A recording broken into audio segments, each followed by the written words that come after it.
I thought I was having a lovely Sunday brunch with my daughter-in-law until she leaned across the table at Meridian Cafe and said, "We've decided Christmas will be more intimate this year.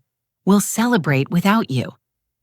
The words hit like ice water, but I simply nodded and took another sip of my coffee. Amanda smiled that practiced smile she reserved for dismissing inconvenient people. What she didn't know was that everything she considered hers actually belonged to me. The house, the cars, even the credit card she'd used to pay for this expensive meal. I didn't say a word because I was too busy calculating exactly how much this betrayal was going to cost her. 18 months earlier, I'd welcomed Amanda into our family with open arms and an open heart. After losing my Harold to a sudden heart attack, I thought I'd found a daughter in this charming young woman who made my son Jake light up like Christmas morning. I was Stacy Morrison, 67 years old, and I'd spent 42 years building a life with the most wonderful man in Connecticut. Harold had been a successful contractor, and together we'd created something beautiful. Our 4-bedroom colonial house sat on 2 acres in Westford, completely paid off, and surrounded by gardens Harold had designed himself. The wraparound porch overlooked rolling hills, and inside every room told the story of our decades together. We'd raised 3 children there, Jake and his siblings, Patricia and Ryan, and I'd imagined it would someday ring with the laughter of grandchildren. When Harold passed, he left me more secure than many women my age could dream of being. Between his life insurance, our savings, and the rental properties he'd accumulated over the years, I had close to $800,000 in various accounts. The house alone was worth $425,000, and I owned it free and clear. I wasn't wealthy by millionaire standards, but I was comfortable, independent, and grateful. Jake had always been my sensitive child, the one who called twice a week and remembered my birthday without prompting. When he brought Amanda home that first time, her dark hair perfectly styled and her laugh musical, I saw how she made him stand taller. She was 29 to his 34, working as a freelance event coordinator, with dreams of starting her own catering business. After their courthouse wedding, I offered them the entire guest wing of my house. It had its own entrance, a kitchenette, and plenty of space for a young couple to start their lives. Harold had always planned it as an in-law suite, and it seemed perfect. Amanda accepted graciously, already bubbling with ideas about how to make it their own. The redecorating began immediately. Amanda explained that my traditional style was dated and heavy, suggesting we lighten things up with fresh paint and modern furniture. I agreed, happy to see young energy in the house again. When she admired the formal dining room, I offered to let them use it for entertaining. When she mentioned her catering business dreams, I wrote a check for $15,000 to help her get started. Looking back, I realize how quickly I became the supporting character in my own home. Amanda would breeze through my kitchen, rearranging things more efficiently. She'd answer my phone when Jake called, chatting with him about their plans before handing it over to me. She started grocery shopping for all of us using my credit card and selecting organic, expensive brands that I'd never heard of.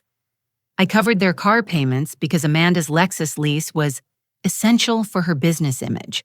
I paid their insurance, their credit card bills, and gave them a monthly allowance of $1,200. When Amanda mentioned that Jake was stressed about money, I took over their student loan payments too. I told myself this was what family did for each other.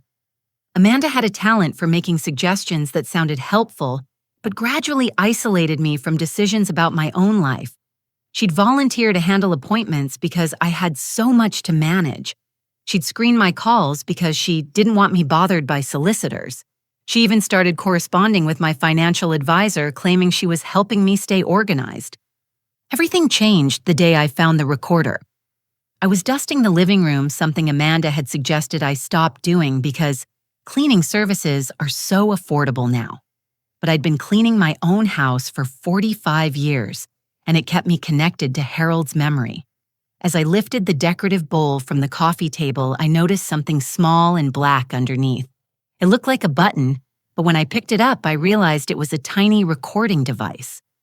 My hands shook as I turned it over, seeing the small red light that indicated it was actively recording. This wasn't some spy movie gadget. This was real, hidden in my own living room, capturing every conversation I had. That evening, while Amanda was at her book club and Jake was working late, I figured out how to connect the device to my computer. What I heard made my blood freeze. Hours of recordings dating back months, but the most recent conversation made everything clear. Amanda's voice crisp and calculating.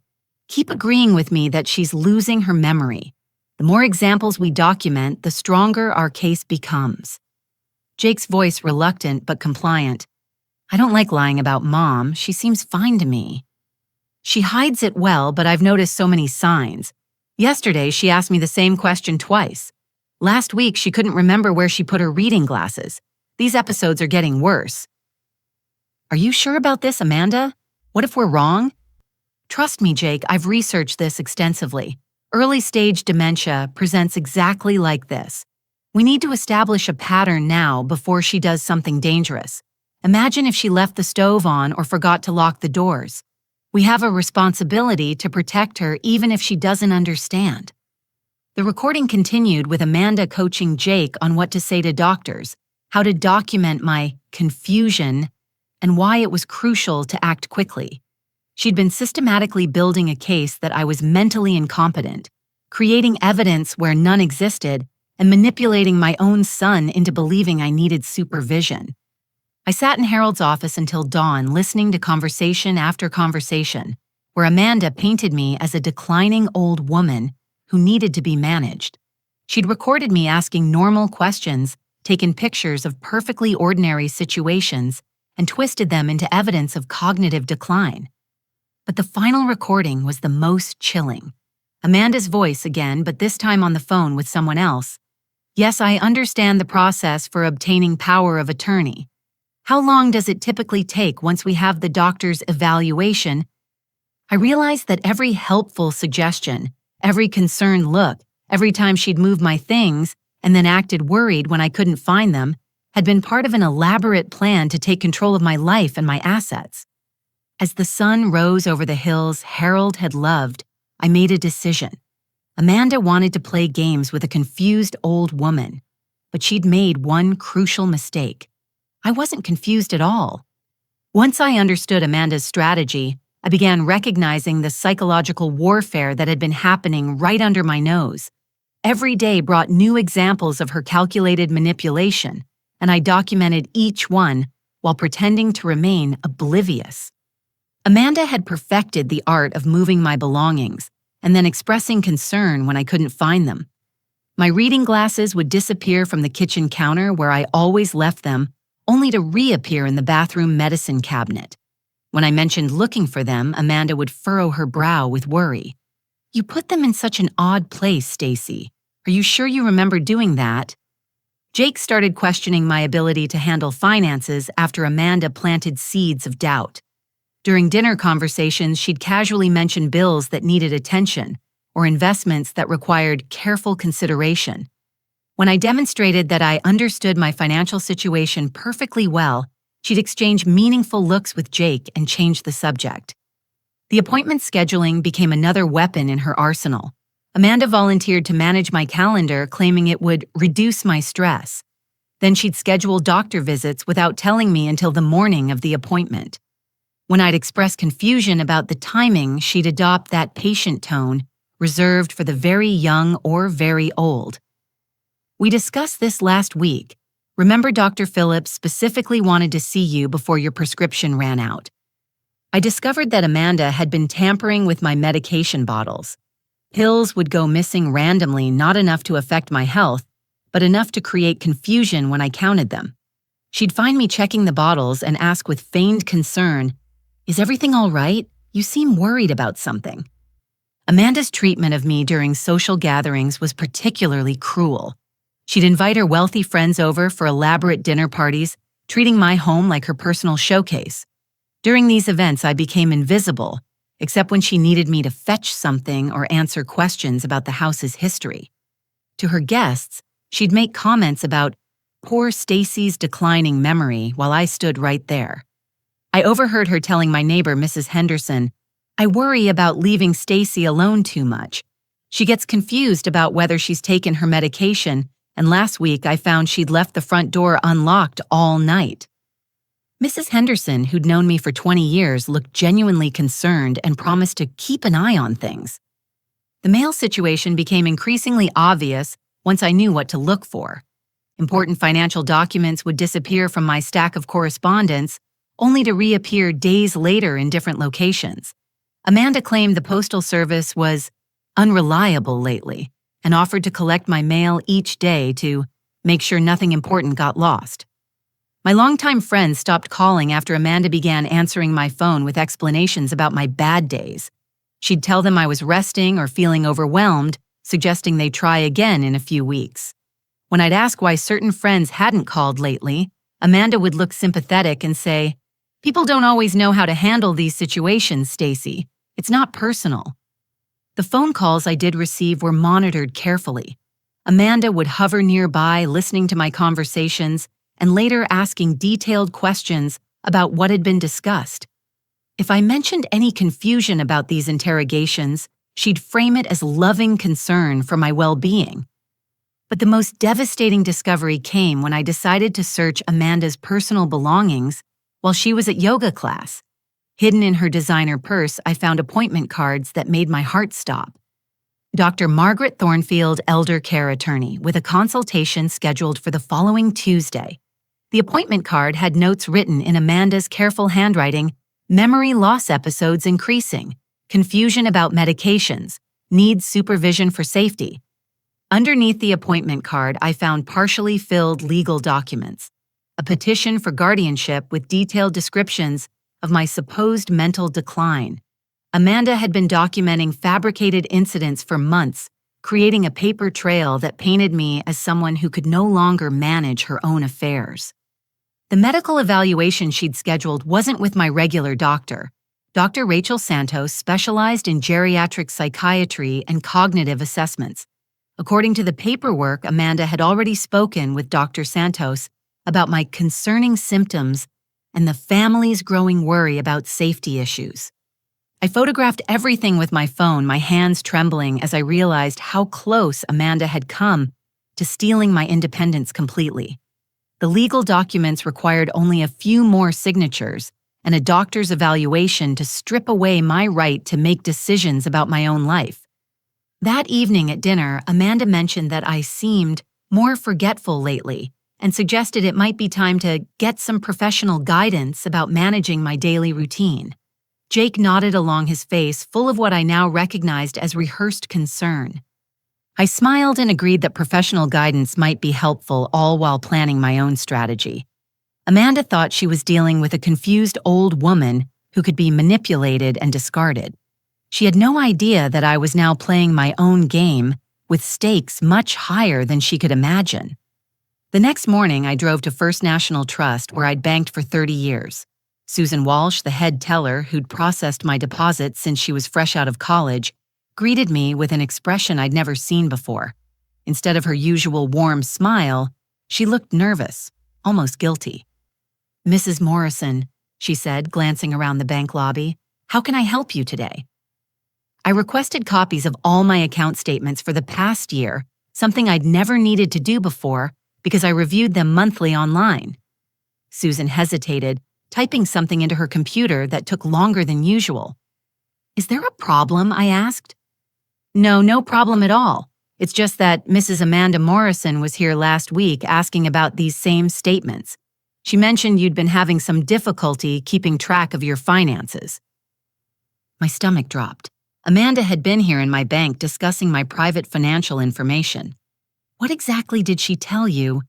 Susan lowered her voice. "She had power of attorney documents, Mrs. Morrison, legal papers that gave her authority to access your accounts. She was very concerned about some irregular activity and wanted to make sure everything was secure. Power of attorney documents, legal papers that I'd never signed, never even seen. Susan, I need to see those documents immediately."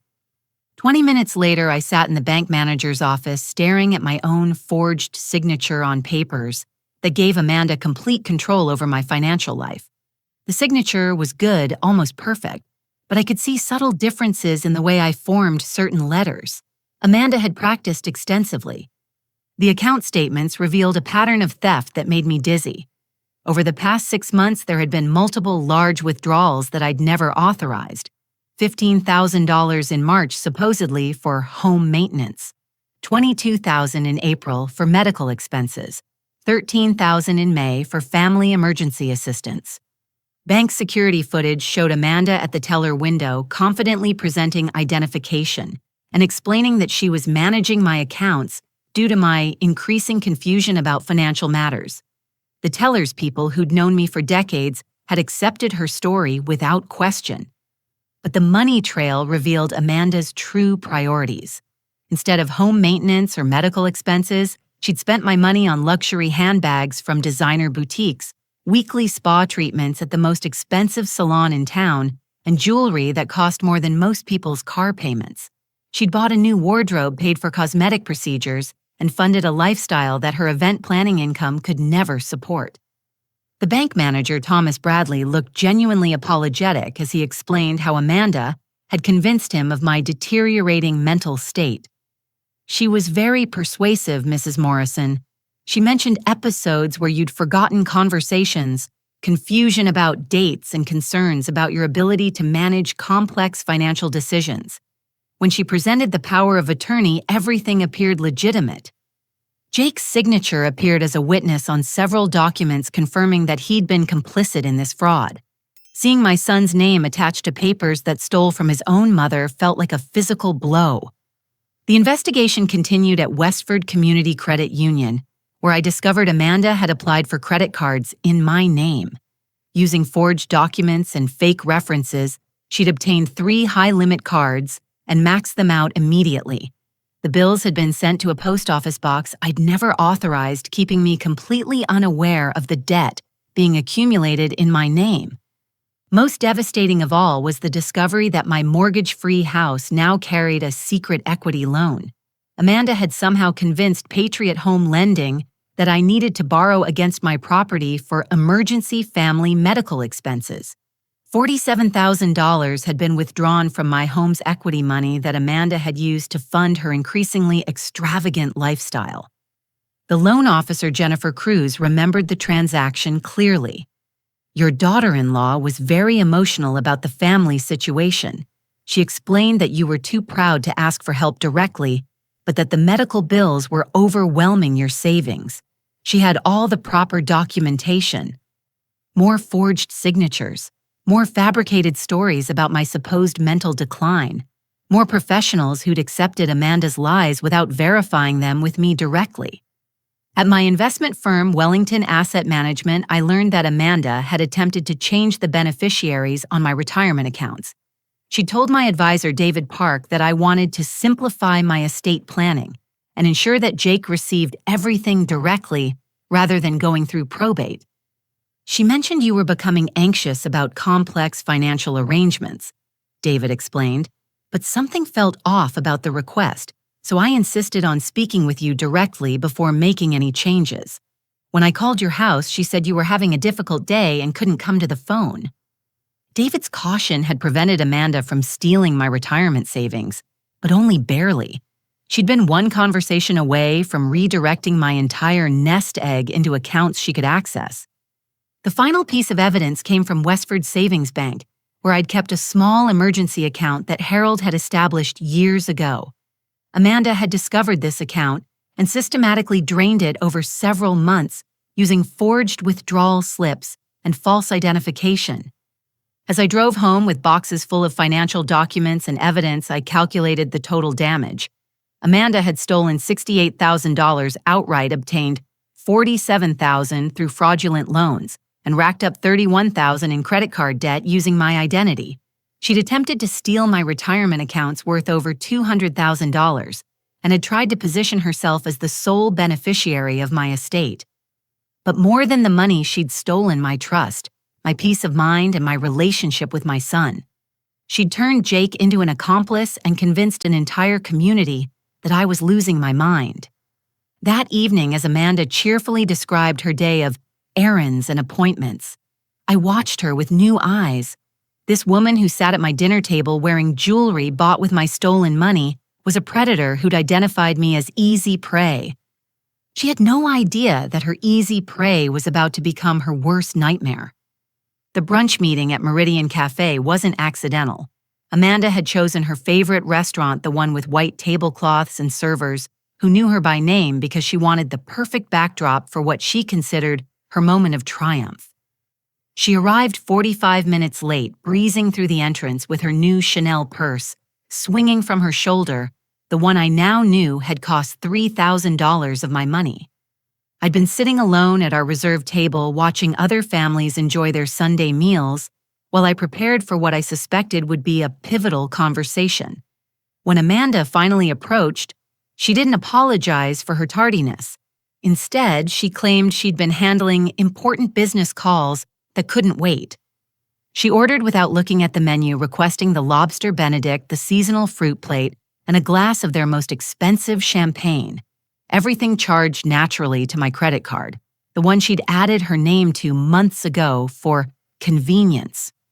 The conversation started pleasantly enough. Amanda updated me on her catering business, which I now knew existed primarily on paper, and my funding. She mentioned several potential clients' events that sounded impressive, but which I suspected were either exaggerated or completely fictional. Then she shifted to holiday plans, and I felt the temperature of the conversation change. "I've been thinking about Christmas this year, Stacy," she said, cutting into her lobster with precise movements. "Jake and I have decided we want to create some new traditions, make things more intimate and personal." I sipped my coffee and waited for her to continue maintaining the expression of pleasant interest I'd perfected over recent months. "We're going to have Christmas dinner at the house, of course, but we've decided to keep it to just immediate family. You understand, don't you?" The words hung in the air between us. I understood perfectly. Amanda was claiming my house, my holiday traditions, and my family, while simultaneously excluding me from all of it. "Immediate family," I repeated, keeping my voice neutral. "Exactly. Just Jake and me, and we'll invite Patricia and Ryan with their kids. It'll be so much more relaxed without having to worry about, well, you know how complicated these big family gatherings can become." Amanda's tone suggested that I was the complication she wanted to avoid. She continued eating while she dismantled my place in my own family, describing how she planned to use my dining room, my china, and my holiday decorations to host a celebration I wouldn't be invited to attend. "I hope you don't mind, but I've already ordered the catering from Wellington Manor. They do such beautiful holiday spreads, and I thought it would be nice to try something new, instead of all that heavy traditional cooking." Wellington Manor was the most expensive catering service in the county.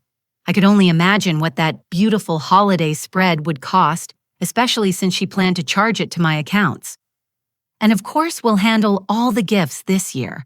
I know how stressful shopping can be, especially with everything you've been dealing with lately." Everything I'd been dealing with, as if my supposed mental decline was an established fact that we all simply accepted now.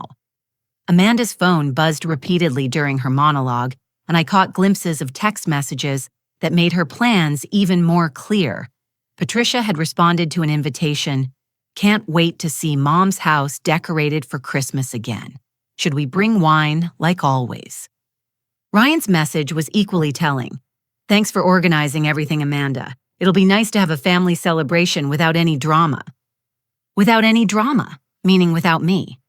Amanda had already extended invitations to my other children using my home and my resources to host a family gathering that deliberately excluded me.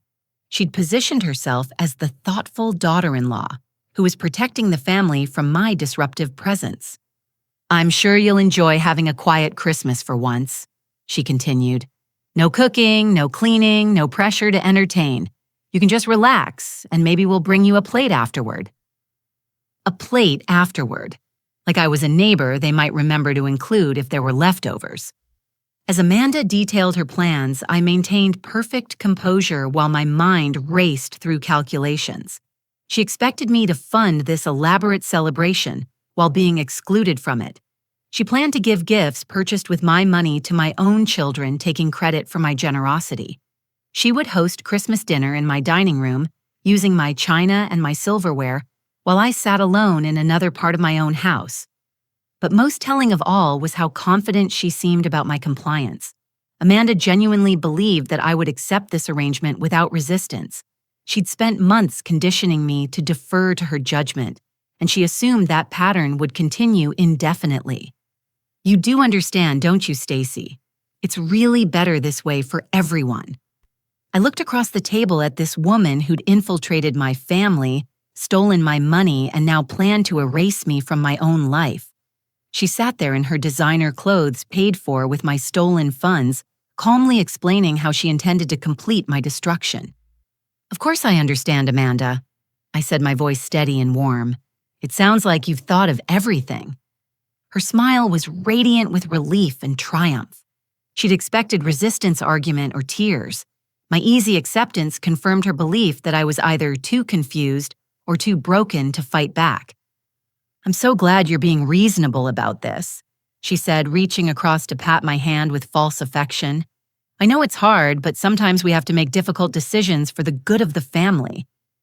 As we finished brunch and Amanda continued chatting about her plans, I made my own mental preparations. She wanted to play the role of the caring daughter-in-law, protecting her family from a problematic elder. She'd constructed an elaborate fiction about my mental decline and used it to justify stealing my money, my home, and now my family. But Amanda had made one crucial miscalculation. She'd assumed that her victim would remain passive and compliant.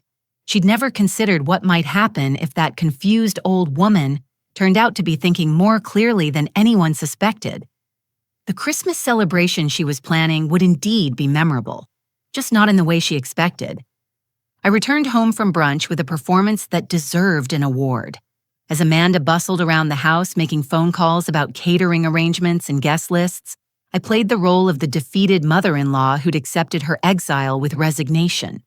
I asked quiet questions about the dinner plans offered to help with preparations and suggested that my absence would indeed make things simpler for everyone. Amanda's relief was visible. She'd expected resistance tears or dramatic confrontations. My compliance confirmed her assessment that I was either too confused to understand what was happening or too weak to fight back. She began treating me with the patronizing kindness reserved for children and invalids, explaining her decisions slowly and carefully as if I might have trouble following along. While Amanda congratulated herself on handling a difficult situation, I began my real work. The first step was securing professional help from someone I trusted completely.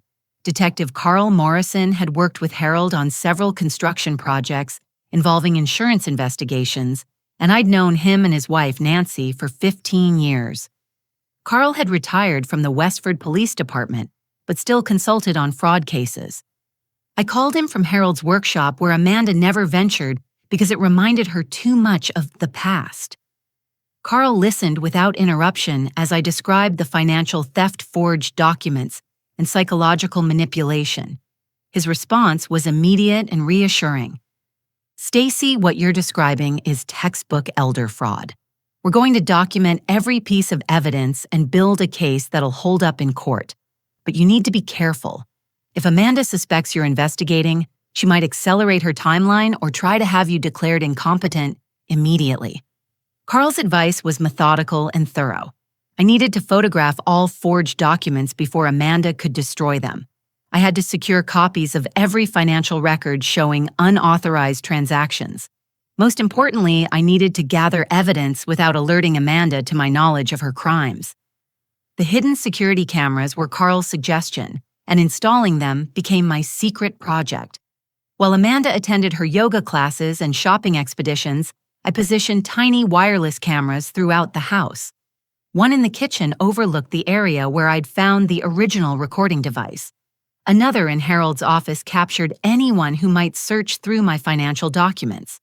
A third in the guest wing would record any conversations Amanda thought were private. The cameras connected to my laptop, allowing me to monitor Amanda's activities when she thought I was napping or reading. What I discovered was even worse than I'd suspected. Amanda had been systematically stealing from me for over a year, not just the 6 months I'd identified at the bank. Harold's antique tool collection, worth approximately $8,000, had disappeared piece by piece over several months. Amanda photographed each item and listed it on eBay as part of an estate sale from elderly owner moving to assisted living. The antique tools weren't the only items she'd stolen. My grandmother's jewelry, including her engagement ring and pearl necklace, had been sold to various dealers around the state. Amanda kept careful records of these transactions in a hidden folder on her laptop, treating my possessions like inventory to be liquidated. Harold's vintage watch collection, his pride and joy, had been sold to collectors through online auction sites. Amanda had researched each piece, carefully maximizing the profit from my husband's treasured possessions. The most valuable watch, a 1947 Omega that Harold had inherited from his father, sold for $4,700. But discovering Harold's wedding ring in a local pawn shop nearly broke my composure. Amanda had told me it was lost during the chaos after his funeral, and I'd spent weeks searching the house and calling the hospital. Learning that she'd pawned it for $300 felt like losing Harold all over again. The cameras also revealed Amanda's phone conversations, which painted a complete picture of her long-term strategy. She spoke regularly with Sunset Manor Nursing Home, discussing admission procedures and pricing for residents with cognitive impairment. According to these calls, Amanda had already put me on a waiting list for immediate placement after the holidays. "The family situation is becoming impossible," she told the admissions coordinator. "We've tried to manage her care at home, but she's becoming increasingly confused and agitated. Last week, she accused me of stealing from her, which is exactly the kind of paranoid behavior the doctor warned us about." Amanda had also contacted Gloria Chen at Premier Properties Real Estate, discussing the market value of my house and the timeline for a quick sale. The realtor had already driven by the property and photographed it from the street, preparing preliminary marketing materials for what she understood would be an emergency liquidation. "The elderly owner needs to transition to assisted living immediately," Amanda had explained. "The family is hoping to complete the sale within 30 days of listing. Price is less important than speed." The real estate photos Amanda had commissioned were thorough and professional. Every room had been photographed during my routine doctor appointments, creating a complete marketing package for selling my home without my knowledge or consent. The estimated sale price of $425,000 would provide Amanda with substantial funds once she controlled my affairs through fraudulent power of attorney. But the most chilling discovery came from Amanda's detailed financial planning documents. She'd calculated exactly how much money she could access through various legal maneuvers. My savings accounts, retirement funds, life insurance policies, and property equity would total approximately $870,000. Amanda had budgeted this money across multiple categories, paying off her credit card debt, purchasing a luxury condo in Florida, investing in her catering business, and maintaining a comfortable lifestyle indefinitely. She'd even researched the minimum care required to keep me alive while accessing my assets. State regulations allowed conservators to maintain elderly wards in basic care facilities, while using their resources for family expenses. Amanda planned to visit me occasionally while living off my money for decades. The psychological manipulation was documented in her personal journal, which I found hidden behind books in the guest room. Amanda had studied elder abuse techniques online, learning how to isolate victims from support systems, create artificial evidence of mental decline, and manipulate family members into compliance. "Jake is becoming more cooperative," one entry noted. "He's starting to believe that his mother really is losing her memory. Yesterday, he agreed that we need to protect her from making dangerous decisions. I think he'll support the conservatorship petition when the time comes." Another entry revealed Amanda's timeline. "After Christmas, I'll trigger the competency evaluation. Dr. Santos is prepared to recommend supervised care based on the evidence we've collected. The legal proceedings should take 6 to 8 weeks, and then I'll have complete control over her assets and living situation." By December 20th, I had photographed every piece of evidence, copied all relevant financial records, and documented Amanda's entire criminal enterprise. Carl reviewed everything and confirmed that we had sufficient proof for multiple felony charges, elder abuse identity, theft, bank fraud, forgery and conspiracy to commit fraud. But Carl also had a warning. Amanda's Christmas timeline isn't random. She's planning to have you declared incompetent right after the holidays, probably using your exclusion from the family celebration as additional evidence of social isolation and mental decline. We need to act before she can file those legal papers. The irony was perfect. Amanda's cruel Christmas announcement had been intended as the final humiliation that would break my spirit completely. Instead, it would be the moment when her carefully constructed lies collapsed and justice finally arrived. As I watched Amanda making final preparations for her Christmas celebration, I felt a calm satisfaction that I hadn't experienced since Harold's death. This woman had stolen my money, my possessions, and my dignity.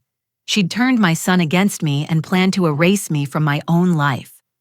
But she'd made one fatal mistake. She'd underestimated exactly how much fight was left in this supposedly confused old woman. Christmas Eve was going to be very interesting indeed. December 24th arrived with fresh snow covering the hills around my house, creating the perfect postcard scene for what Amanda believed would be her crowning moment of triumph. Professional caterers from Wellington Manor arrived at 10 in the morning, transforming my dining room into an elegant holiday showcase that would have made Harold proud if only he could have seen it used to celebrate his widow's destruction. Amanda supervised every detail with the confidence of someone who owned the house. She directed the placement of centerpieces, approved the wine selection, and instructed the staff on proper service protocol. She wore Harold's mother's pearl necklace, the one she'd stolen from my jewelry box months earlier, and her new black dress probably cost more than most families spent on Christmas gifts. The irony wasn't lost on me as I watched Amanda transform my home into the backdrop for my own exile. She'd chosen my finest china, the Spode Christmas rose pattern that Harold had surprised me with on our 10th anniversary. She'd selected Harold's private wine collection from the cellar, including the bottle of 1982 Bordeaux he'd been saving for a special occasion. She'd even used my grandmother's silver service, the pieces she hadn't yet sold online. Jake's siblings began arriving around noon, and their confusion about my absence was immediately apparent. Patricia pulled into the driveway with her husband Michael and their 2 children, carrying the homemade cookies she brought every year and the gift she'd carefully wrapped for me. When Amanda greeted them at the door, explaining that I was having one of my difficult days, Patricia's face showed genuine concern. Ryan arrived with his wife Jennifer and their teenage son, expecting to find me in the kitchen, fussing over last-minute preparations as I had for 30 years. When Amanda explained that I was resting and wouldn't be joining them, Ryan asked direct questions that Amanda deflected with practiced ease. "Where exactly is Mom? Can we see her for just a minute?" "She's really not up for company today, Ryan. I'm sure you understand how these situations can be. Sometimes the stress of holidays becomes overwhelming for people in her condition." Amanda's performance was masterful. She spoke with the patient sadness of someone bearing a difficult burden, accepting sympathy from my children for the sacrifice she was making by caring for their troublesome mother. She served appetizers in my living room while explaining how challenging it had become to manage my daily needs. The dining room table was set for 8 people, creating space for the family members Amanda had chosen to include, while symbolically erasing my place completely. She'd positioned herself at the head of the table in the chair where I'd sat for countless holiday celebrations, while relegating my children to seats along the sides. As the afternoon progressed, Amanda's confidence grew. She accepted compliments on the beautiful table, setting the delicious food and the warm holiday atmosphere. When Patricia mentioned how much the house reminded her of childhood Christmases, Amanda smiled graciously and shared anecdotes about maintaining family traditions, despite challenging circumstances. The gift exchange was particularly painful to observe through my hidden cameras. Amanda presented carefully wrapped presents to each family member, gifts she'd purchased with my stolen money, while taking credit for the thoughtfulness behind each selection. Patricia received an expensive cashmere scarf that I recognized from Amanda's recent shopping expedition. Ryan's family got gift cards to restaurants that Amanda had charged to my credit card.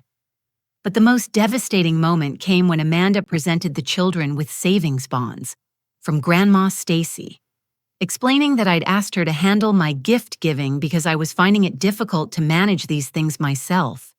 She'd used my money to purchase gifts in my name, then positioned herself as the intermediary who made my generosity possible. Jake sat silently through most of the celebration, his discomfort visible to anyone who knew him well. When his siblings asked about my health and prognosis, he deferred to Amanda's explanations, while avoiding eye contact with anyone. I could see the weight of his complicity crushing him, but he lacked the courage to contradict Amanda's narrative. As dinner was served, Amanda raised a toast to new beginnings and the strength to make difficult decisions for the people we love. She spoke about the importance of family taking care of each other, even when circumstances became challenging.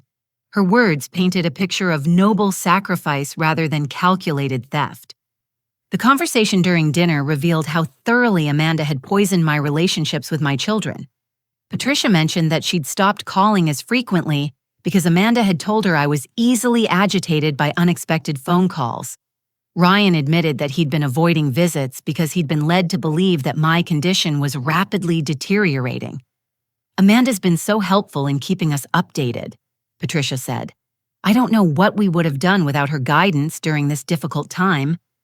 Amanda graciously accepted their gratitude for her dedication to my care, describing the daily challenges of managing someone with advancing dementia. She spoke with the authority of a medical professional using terminology she'd researched online to sound credible. But at 7:30, as Amanda was cutting the elaborate dessert she'd ordered from my favorite bakery, the front door opened with the key I'd provided weeks earlier. Detective Carl Morrison entered first, dressed in a simple dark suit that didn't immediately identify him as law enforcement. Behind him, I walked into my own dining room to find my family celebrating Christmas without me hosted by the woman who'd stolen everything I'd built with Harold. The silence was immediate and profound. Amanda froze with the dessert knife in her hand, her face cycling through confusion, recognition, and finally terror as she understood what was happening. Jake's complexion turned gray, and he gripped the edge of the table as if the room was spinning. Patricia and Ryan looked bewildered, trying to process why their mother was walking into what they'd been told was her own exile.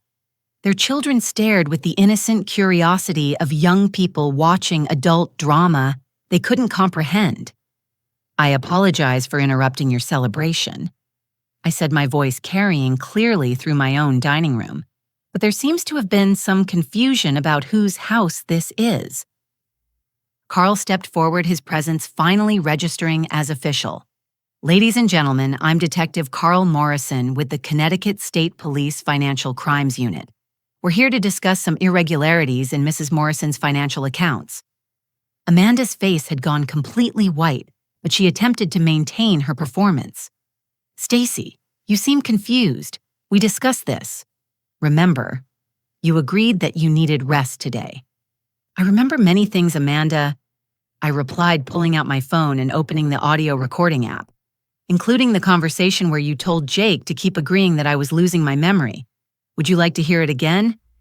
The recording played clearly through the dining room, Amanda's voice coaching my son on how to document my supposed mental decline, Jake's reluctant agreement to lie about his mother's condition, Amanda's detailed discussion of power of attorney procedures and timeline for taking control of my assets.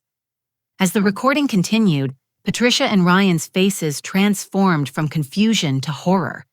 They began understanding that everything they'd been told about my condition was fabricated, that Amanda had systematically isolated them from me while stealing my money and dignity. Carl opened a folder containing photographs and documents. Mrs. Amanda Morrison, you're under arrest for elder fraud identity, theft, bank fraud, forgery, and conspiracy to commit fraud. The evidence includes forged power of attorney documents, unauthorized withdrawals totaling over $60,000, and fraudulent loans secured against Mrs. Morrison's property. Amanda made one final attempt at manipulation, turning to Jake with tears in her eyes. "Tell them, Jake. Tell them about your mother's condition. You've seen how confused she's become." But Jake was staring at the evidence spread across the table, seeing bank records, forged signatures, and photographs of items Amanda had sold online. The reality of what he'd helped facilitate was written across his face. "I'm sorry, Mom," he whispered, his voice breaking. "I'm so sorry. I thought I was protecting you." Carl continued reading Amanda's rights while Patricia and Ryan peppered me with questions, trying to understand how they'd been deceived so completely. The children watched wide-eyed as handcuffs appeared, and Amanda realized that her carefully constructed world was collapsing in real time. As Amanda was escorted toward the door, she made one last desperate play. "This is exactly the kind of paranoid behavior the doctors warned us about. She's having a psychotic episode. You can't believe anything she says." But her protests fell on deaf ears. The evidence was overwhelming, documented, and undeniable. The Christmas celebration she'd orchestrated to celebrate my destruction had become the stage for her own complete downfall. My family spent the rest of Christmas Eve in my kitchen drinking coffee and trying to process everything they'd learned. Patricia cried as she apologized for believing Amanda's lies. Ryan expressed rage at himself for not investigating my condition independently. Jake sat in stunned silence, realizing that his marriage was built on his wife's criminal enterprise. As midnight approached and Christmas Day officially began, I looked around my kitchen, filled with my real family people, who genuinely loved me despite their mistakes. The house felt like home again for the first time in months. Amanda had wanted to celebrate Christmas without me. She'd gotten her wish, just not in the way she'd expected. The wheels of justice moved swiftly once Amanda's crimes were fully documented. By New Year's Day, she was facing federal charges that would reshape her life permanently. The FBI Financial Crimes Division became involved because Amanda's fraud had crossed state lines, including banks in Connecticut, New York, and Massachusetts, where she'd used my stolen identity to obtain credit and loans. The federal prosecutor, Maria Santos, explained that Amanda's crimes fell under the Elder Justice Act, which carried enhanced penalties for financial abuse of victims over 65. The charges included wire fraud, mail fraud, identity theft, money laundering, and conspiracy to commit fraud. If convicted on all counts, Amanda faced up to 20 years in federal prison. Jake's position became precarious immediately. As Amanda's husband and co-signer on many of the fraudulent documents, he faced potential conspiracy charges unless he cooperated fully with the investigation. The immunity agreement required him to testify truthfully about his knowledge of Amanda's activities and his role in the psychological manipulation. During his first interview with prosecutors, Jake broke down completely. He revealed that Amanda had threatened to leave him and take their baby if he didn't support her story about my mental decline. The pregnancy announcement, which Amanda had used to pressure Jake into compliance, turned out to be another lie. Medical records confirmed that Amanda had never been pregnant during their marriage. The depth of Amanda's deception became clear as investigators unraveled her background. She'd committed similar elder fraud in Florida before moving to Connecticut, targeting a wealthy widow in Tampa and stealing $43,000 before the family discovered the theft. Those charges had been dropped when Amanda fled the state, but they now formed part of a pattern that strengthened the federal case. Patricia and Ryan struggled with guilt and anger as they understood how thoroughly they'd been manipulated. During family counseling sessions, they described the gradual process by which Amanda had convinced them of my deteriorating condition. Phone calls where I supposedly couldn't remember conversations we'd never had. Reports of concerning behavior that Amanda had fabricated completely. Medical updates from doctors I'd never seen. She was so convincing, Patricia explained through tears. She had answers for every question, explanations for every concern. She made it seem like she was protecting you from embarrassment by managing the situation privately. Ryan's anger focused on his own failure to verify Amanda's claims independently. "I should have called you directly, Mom. I should have insisted on seeing you myself instead of accepting Amanda's reports about your condition. I failed you when you needed me most. The asset recovery process was complex but ultimately successful.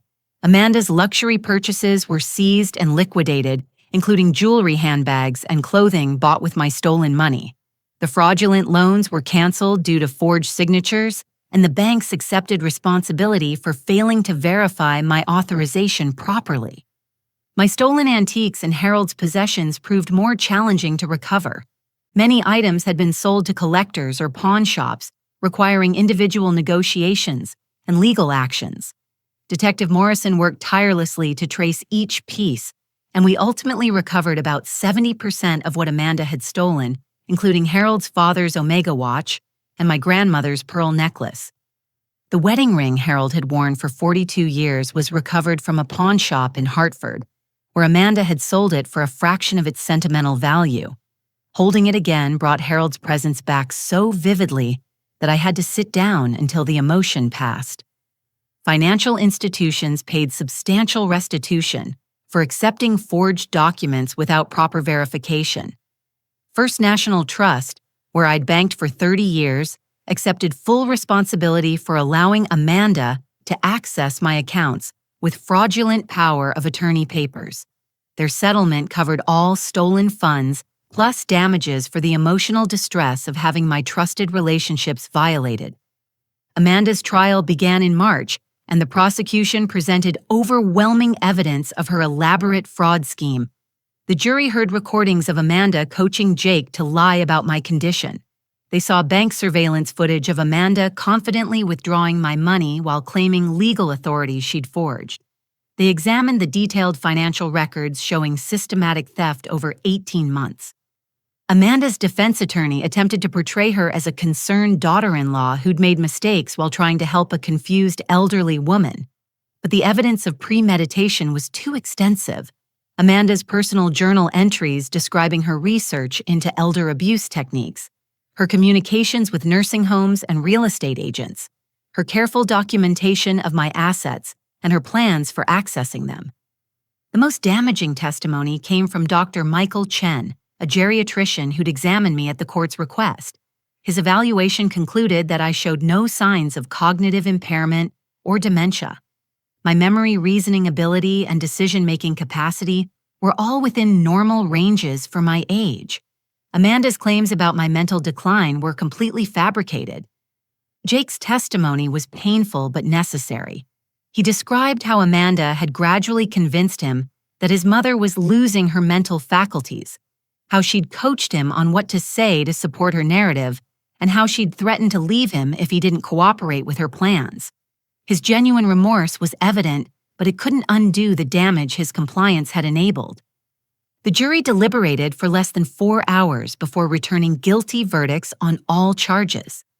Judge Williams sentenced Amanda to 12 years in federal prison, followed by 5 years of supervised probation.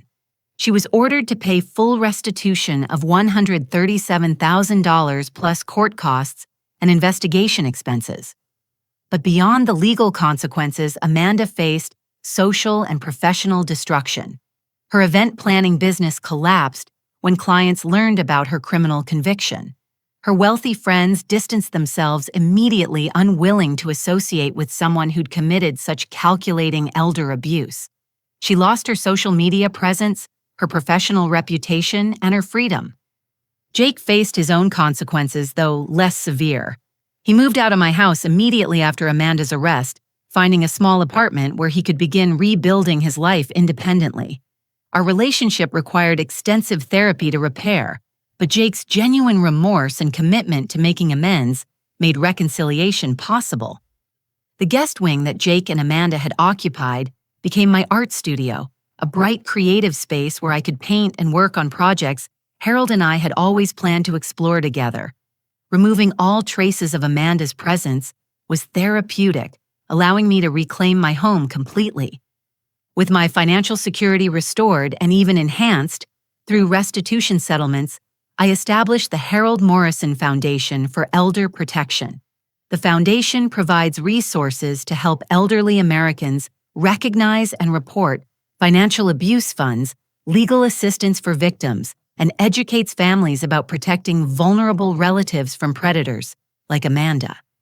Detective Carl Morrison joined the Foundation's board, bringing his law enforcement expertise to our prevention efforts. We've helped dozens of families avoid similar situations and assisted with the prosecution of multiple elder fraud cases throughout Connecticut and beyond. My relationship with Patricia and Ryan healed completely once they understood how skillfully they'd been manipulated. We now have regular family dinners where communication is direct and honest, with no intermediaries, controlling the flow of information. Their children, my grandchildren, know their grandmother as a strong, independent woman who fought back against injustice. The following Christmas was everything Amanda's celebration had pretended to be. Patricia, Ryan, and their families gathered in my dining room, using the same china and silver that Amanda had commandeered for her fraudulent celebration. But this time, the love was genuine, the gratitude was real, and the family was complete. Jake joined us tentatively, still working through therapy and gradually rebuilding trust with his siblings. His presence added complexity to the gathering, but also hope for continued healing. Recovery from Amanda's manipulation would take time, but our family's foundation was strong enough to support the work. As we raised a toast on Christmas Eve, exactly 1 year after Amanda's arrest, I reflected on the journey that had brought us to this moment. I'd learned that self-worth means protecting your dignity, not avoiding conflict. That family loyalty sometimes requires difficult confrontations with people you love. That justice delayed is not always justice denied if you're patient enough to build an airtight case. Most importantly, I discovered that being underestimated can be a powerful advantage. Amanda saw a confused old woman who could be easily manipulated and discarded. She never imagined that her easy victim would fight back with intelligence, determination, and the law on her side. Today, at 68, I'm stronger, wealthier, and more confident than I was before Amanda entered our lives. My house rings with genuine laughter from grandchildren who know they can trust their grandmother completely. My calendar fills with meaningful activities, from foundation work to art classes to social gatherings with friends who value my company. Amanda wanted to erase me from my own life, to reduce me to a managed problem that existed solely to fund her ambitions. Instead, she gave me the greatest gift possible: proof that I still had the strength to fight for everything Harold and I had built together. The woman who tried to steal my Christmas gave me back my courage instead. Have you ever had someone in your life who underestimated your strength only to discover they'd made a serious mistake? Sometimes the people who try to diminish us end up revealing just how powerful we really are. I'd love to hear your thoughts in the comments below.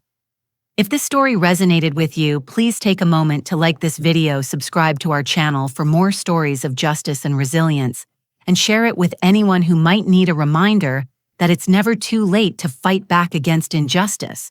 Your support helps us reach more people who might be facing similar challenges in their own lives.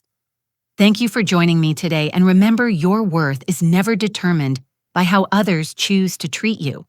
You have more strength than you know, and justice has a way of finding those who never stop believing in themselves. Until next time, stay strong and keep fighting for what's right.